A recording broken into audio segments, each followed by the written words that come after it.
إن الحمد لله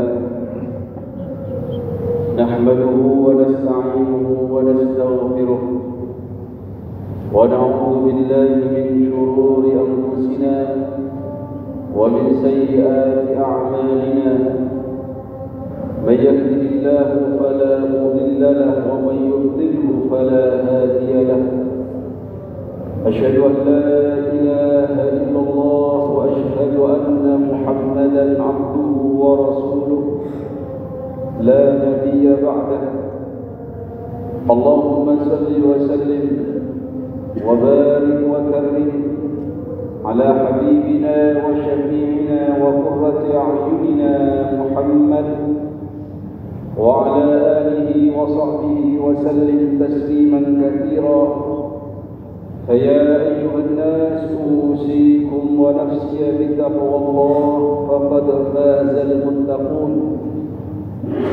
وقال تعالى في كتابه الكريم يا أيها الناس اتقوا ربكم الذي خلقكم من نفس واحدة وخلق منها زوجها وبث منهما رجالا كثيرا ونساء واتقوا الله الذي تساءلون به والأرحام إن الله كان عليكم رقيبا وقال تعالى يا أيها الذين آمنوا اتقوا الله حق تقاته ولا تموتن إلا وأنتم مسلمون صدق الله العظيم.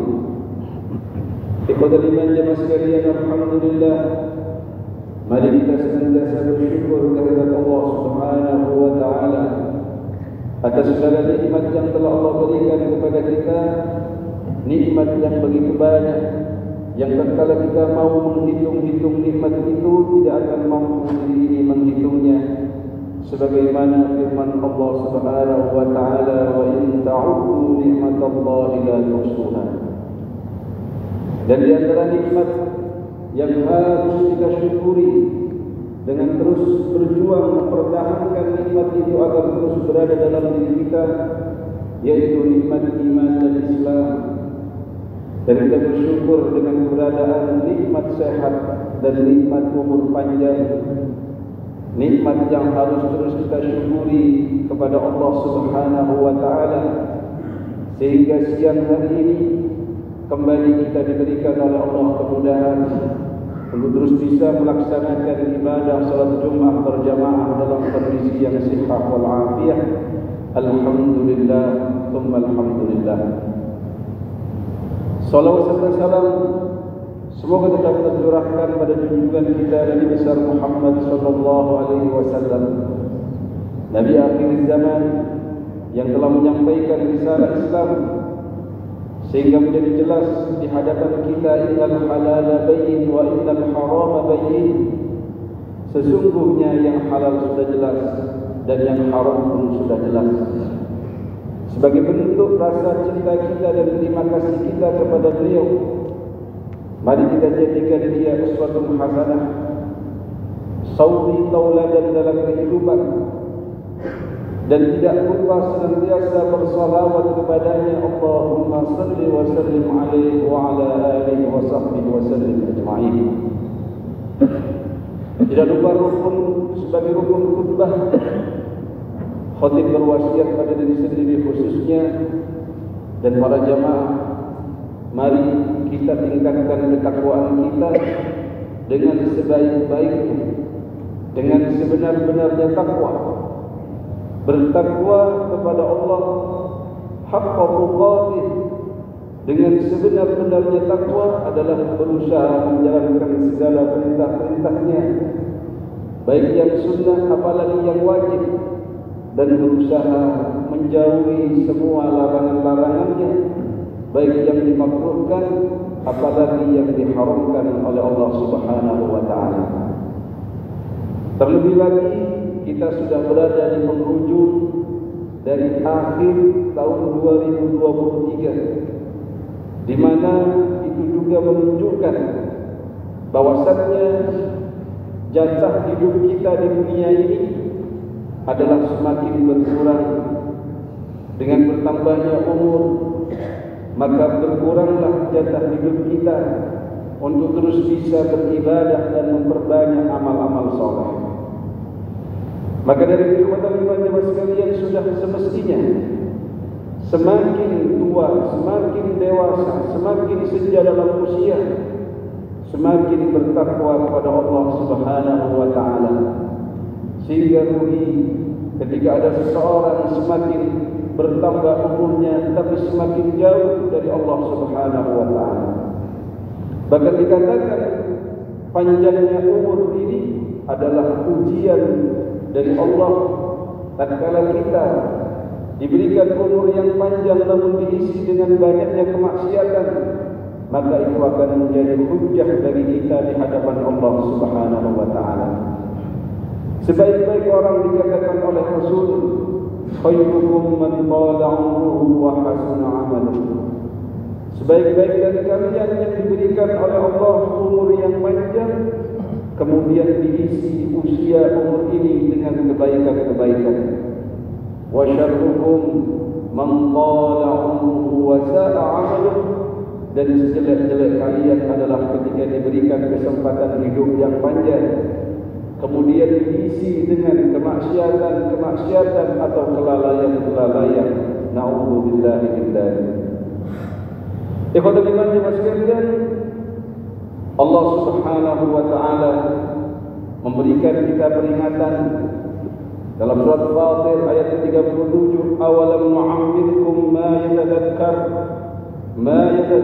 fihi man tadhakkara wa ja'akumun nadhir. Sudahkah kalian mau merenungi setiap usia yang telah dilewati, pemberian umur oleh Allah, sekian tahun kita hidup di dunia, sehingga ahli tafsir berbeda pendapat umur yang dimaksud di sini. Ada yang mengatakan 17 tahun diberi kesempatan hidup, 18 tahun, ada juga yang berpendapat 20 tahun, ada yang berpendapat 40 tahun, dan yang paling kuat dalam pendapatnya adalah ketika seseorang telah diberikan usia 60 tahun. Ketika orang diberikan usia 40 tahun, kemudian masih saja lalai dengan kehidupan dunia ini, lupa akan tujuan hidup, wa ma khalaqtul jinna wal insa illa liya'budun, bahwasanya kita diciptakan hanya untuk beribadah kepada Allah Subhanahu wa taala. Apalagi setelah diberikan 60 tahun kesempatan untuk merenung belajar dalam hidup ini, kemudian tidak mendapatkan apa yang menjadi tujuan hidupnya, maka adalah orang-orang yang celaka. Dan mari ikhwatal iman jemaah sekalian, tatkala kita bertambah umur kita introspeksi diri, apa kebaikan-kebaikan yang selama ini kita tinggalkan, apa hal-hal yang sudah Allah haramkan namun tetap kita lakukan. Ini menjadi sebuah pelajaran hidup bagi kita, bahwasanya waja'akumun nadhir. An-nadhir di sini dimaksudkan adalah Rasulullah yang telah memberikan peringatan.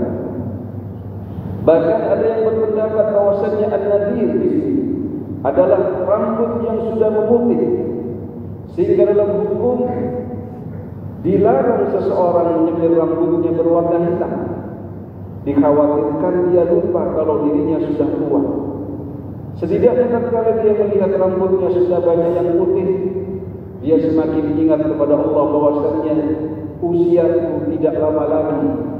Di mana Nabi sallallahu alaihi wasallam menyampaikan, "A'malu ummati baina 60 wa 70." Umurnya umatku ini berantara di antara kisaran 60 hingga 70 tahun. Dan Nabi sallallahu alaihi wasallam kembali ke rahmatullah di usia 63 tahun. Maka sangat jarang orang ini hidup di atas 70 tahun. Kalaupun sudah ada banyak nikmat-nikmat dalam tubuhnya yang sudah dikurangi oleh Allah Subhanahu wa taala. Ikhwatul iman, bahkan usia dewasa kita adalah 40 tahun, sehingga para nabi pun, Nabi kita Muhammad sallallahu alaihi wasallam diutus menjadi rasul di usia 40 tahun. Ikhwatul iman jemaah sekalian, nikmat umur tidaklah janganlah kita sia-siakan. Sehingga ukuran orang Islam yang mendapatkan derajat ihsan dari Allah adalah mereka yang bisa meninggalkan sesuatu yang tidak ada manfaat bagi dia. Dalam hadis disebutkan min husni Islamil mar'i tarkuhu ma la ya'ni. Ciri-ciri Islam seseorang telah mencapai derajat ihsan adalah dia ketika dia mampu meninggalkan hal-hal yang tidak ada manfaatnya bagi dirinya, baik itu manfaat secara duniawi apalagi manfaat secara ukhrawi.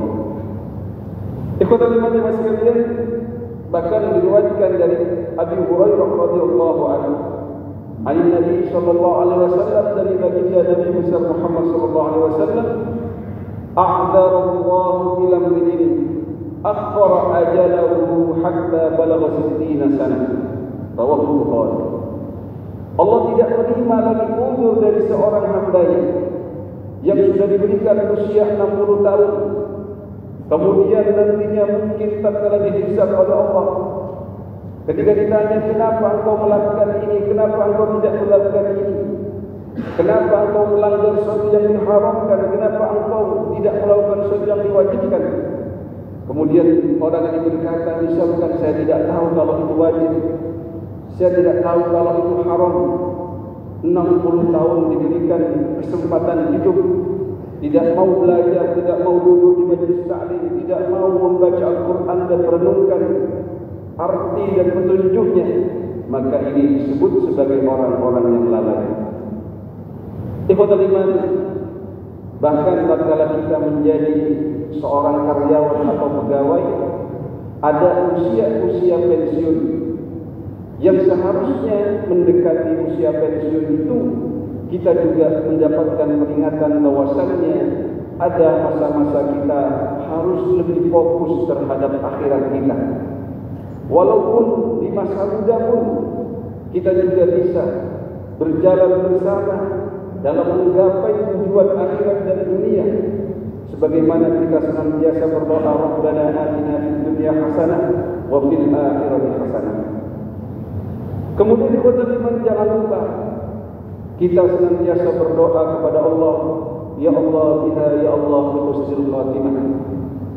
Semoga kita diberikan oleh Allah dalam menutup ajal ini dengan kondisi yang baik yang dikatakan husnul khatimah, di mana juga menjadi penentu seseorang. Tatkala dia menutup ajalnya dengan husnul khatimah, begitulah dia nantinya dibangkitkan dari kuburnya.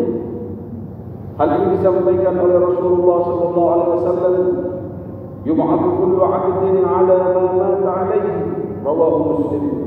Bahwasanya kelak seseorang akan dibangkitkan oleh Allah dalam kondisi seperti bagaimana dia mati.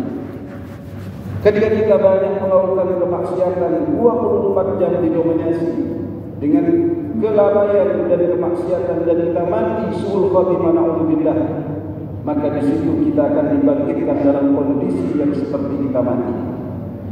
Maka tatkala kita memperbanyak kebaikan-kebaikan, khususnya di momen-momen akhir tahun yang mungkin kita terpancing untuk bisa bersama-sama terjun dalam kemaksiatan berjamaah, entah itu hadir dalam hal-hal yang berbau maksiat atau melakukan hal-hal yang menyerupai kaum lain atau agama lain yang tidak sesuai dengan tuntunan Islam, maka ikhwatul iman dikhawatirkan di saat itu juga kita berulang rahmatullah dan menjadi pertama kali orang yang dihisab dalam hal yang melalaikan. Ikhwatul iman jamaah sekalian, semakin kita menjaga peluang kita untuk meninggal dalam husnul khatimah, insyaallah akan dimudahkan oleh Allah Subhanahu wa taala menjadi orang-orang yang meninggal dalam husnul khatimah. Semoga kita dimudahkan oleh Allah menjadi hamba-hambanya yang terus beristiqamah dalam menjalankan perintah-perintahnya, menjauhi larangan-larangannya, dan mati bertemu dengannya dalam kondisi yang husnul khatimah. Amin Allahumma amin. بارك الله لي ولكم في القرآن العظيم ونفعنا بما فيه من الآيات والذكر الحكيم وتقبل الله منا منكم وتلاوته إنه هو السميع العليم.